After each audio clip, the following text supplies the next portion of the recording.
Yeah, it's become a complete no-go area to challenge the triple lock, and obviously the triple lock is producing really quite big increases because not real terms increases because it's keeping up with inflation. But remember, all those other budgets are being suppressed. They had their budget spent on the assumption inflation would be 3 or 4%. And the Treasury isn't increasing those budgets to compensate for inflation.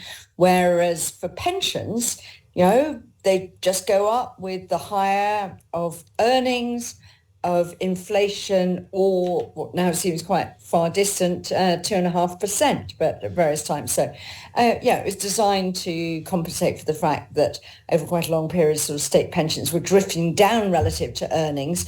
But what we've seen recently is this is a big protected budget.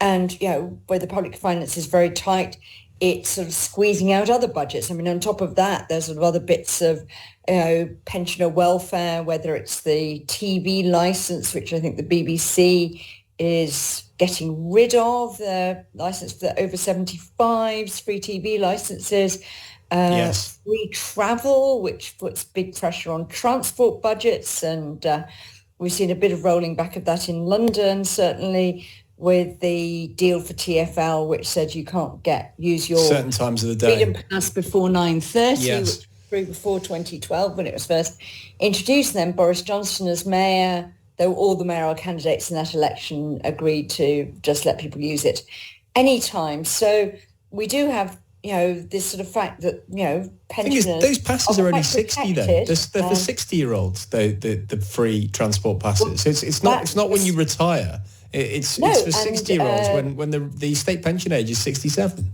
So I'm going to make an admission to you, Rick, which I don't make to many other people, which is that I'm eligible for this, but I, unlike all my friends, I haven't applied for it because I still work and I think I'm really quite well off compared to most of my colleagues. And I just don't think I should have free travel. I think I should, if I use... It seems odd. It seems very odd if you're in full-time work, Jill, like you eloquently put there, that you would get free travel to work before your pension age.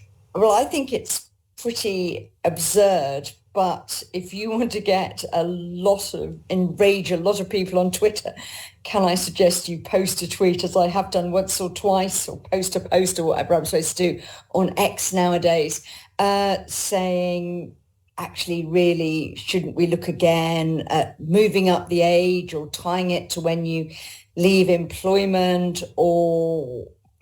tying it to the state. I don't think I've got the guts. I don't think I've got the guts for it. So give it a whirl, Yeah. and a lot of people disagree with you. Yeah. I mean, the one thing that I suggested, but I don't think people even dare go there, was just as a bit of a nudge when you apply.